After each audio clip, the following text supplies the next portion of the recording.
Under the overcast sky of a bitterly cold winter day, James, a young CO just returned from abroad, stepped into the life of Diep, a poor woman left penniless after being thrown out by her husband.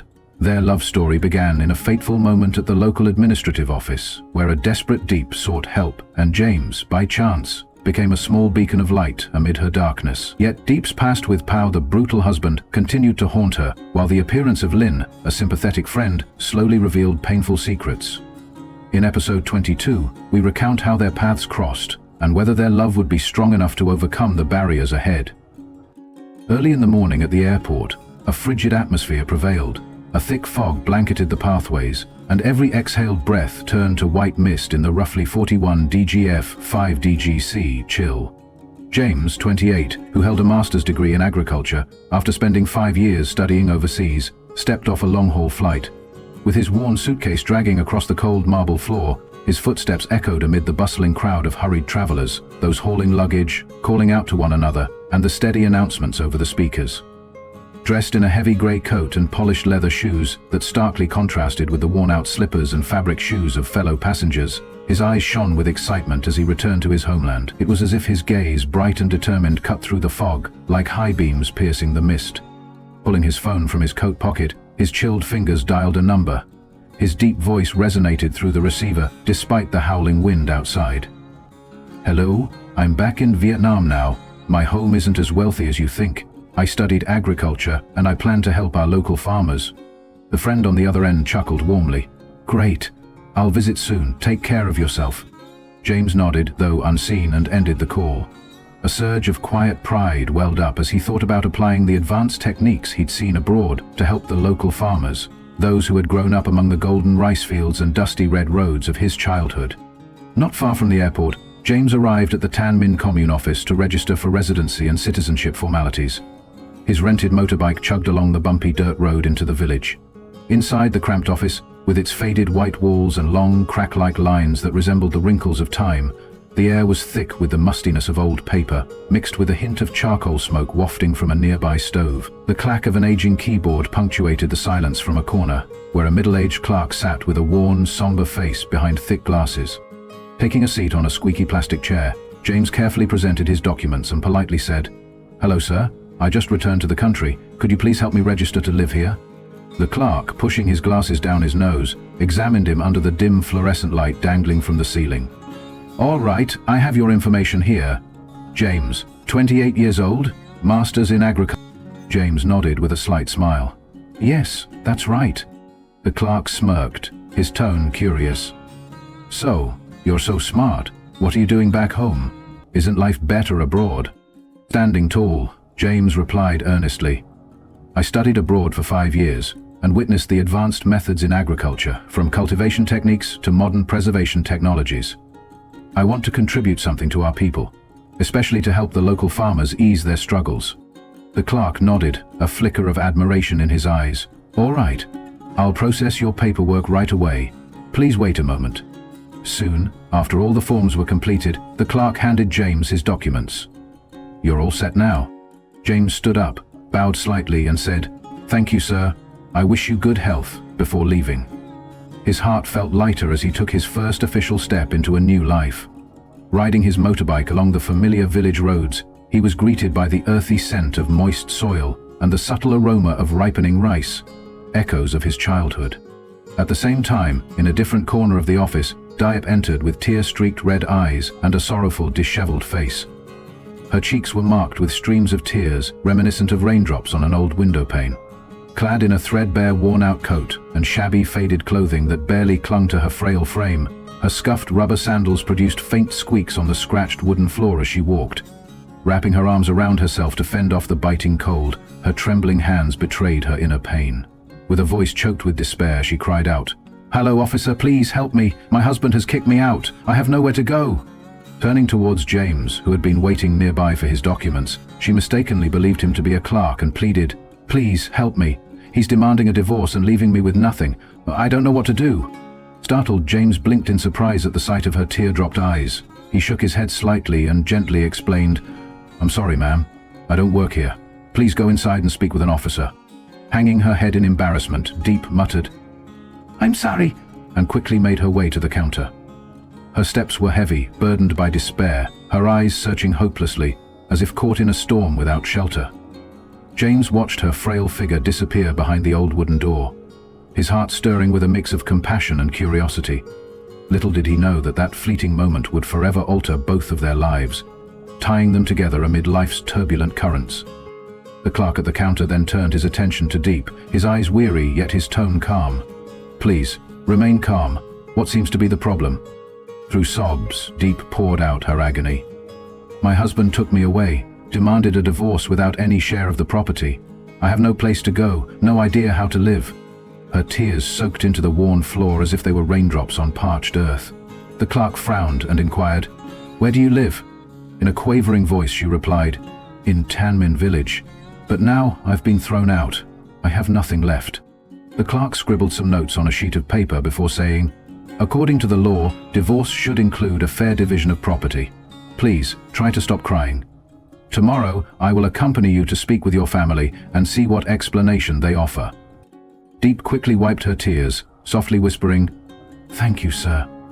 Yet inside, her heart felt as barren as a harvested field, uncertain where she would sleep that night, or how she would face another day under the weight of her torment. She wandered toward the side of a construction site, where massive stones lay scattered like the shattered fragments of her life. Gathering some tattered tarps found nearby, she fashioned a makeshift shelter to shield herself from the winter's harsh bite. Sitting curled up in that grim refuge, her trembling hands wrapped around her fragile body for warmth, she gazed blankly into the dark void ahead. Occasional passing vehicles stirred swirling clouds of dust, echoing the desolation within. On his way back from the office, James noticed the familiar figure of a crying woman sitting alone in the cold by the roadside. A stark image reminiscent of a lost bird caught in a storm. He pulled his motorbike to a stop. The engine quieted, and he stepped off with dusty leather shoes. Amid the howling wind, he softly called out, "Ma'am, aren't you the one I saw at the office? Why are you crying? Don't you have a place to go?" Diep looked up, her eyes wary, and in a frail voice but with determination replied, "I don't need help. I don't need anyone." Standing quietly for a moment, James, feeling the deep chill seeping through his thick coat, gently inquired, "Why are you here in the middle of such a cold day?" Lowering her head, tears streaming down her face, Diep confessed, "I have nowhere to go. My husband's family kicked me out and I have nothing left." Moved by her plight, James's eyes softened as he observed her tattered tarp and bare, shivering feet. The cold sent shivers through him as he offered, "It's dangerous to be out here tonight in this freezing weather. Why don't you come to my place? It's warmer and you'll be safe there." Diep hesitated, her eyes still clouded with distrust. "I don't know you. I can't trust anyone anymore." With a gentle smile, James reassured her, "I only want to help. I promise there's no hidden agenda. I'll come back tomorrow. If you need anything, just let me know." After a moment of vulnerability, Diep nodded weakly, her tear-gripped eyes saying, "Okay, thank you." Even as the painful memories of harsh insults, unprovoked beatings, and the day she was thrown out with nothing but her loyal little dog Haki kept her heart closed off. Back in Tanmin, the dilapidated home of Pao's family was steeped in tension. The aging roof covered in moss and tilting precariously, and the cracked earthen walls mirrored the fractured relationships within. The next morning, accompanied by the clerk, Diep returned to resolve the issue of property division. The dusty road beneath their heavy steps bore witness to the impending conflict. At the doorstep, Pao's mother, Ba Mei, stood with arms crossed, her face etched with hard lines and eyes filled with icy contempt as she glared at Diep. "Diep, what are you doing back here? After I kicked you out, you still dare to show your face?" she snapped. The clerk, a composed middle-aged man in a worn jacket, interjected authoritatively, "Ma'am, please remain calm. I'm here to sort this out legally." Inside, the stale smell of old liquor permeated the air. Pao staggered out from the house, reeking of alcohol, his eyes bloodshot as he slurred. "What's going on? Are you getting divorced, Diep?" Ba Mei bellowed, "Get up, there's work to be done." The clerk sat down and asked, "Pao, did you and Diep agree on property division in your divorce?"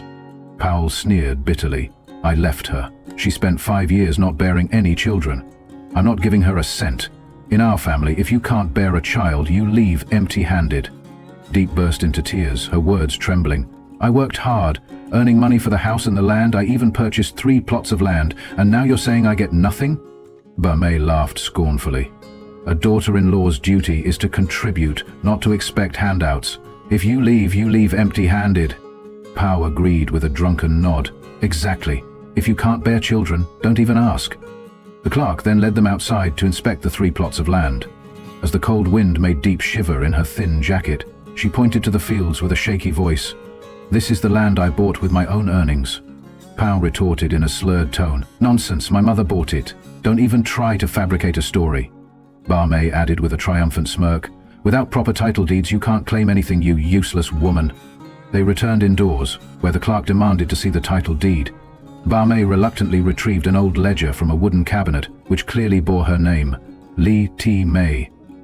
The clerk then asked Diep, "Did you officially register your marriage?" Diep shook her head through her tears. "No, I never registered, even after years of being a wife." Sighing, the clerk placed the ledger down and said, "Without registration, the law can't protect your property rights. I'm sorry, but there's nothing more I can do. You'll have to resolve this with your family." Ba Mei, relishing her victory, sneered, "See, you get nothing, now scram." Pao yelled, "Don't you ever come back."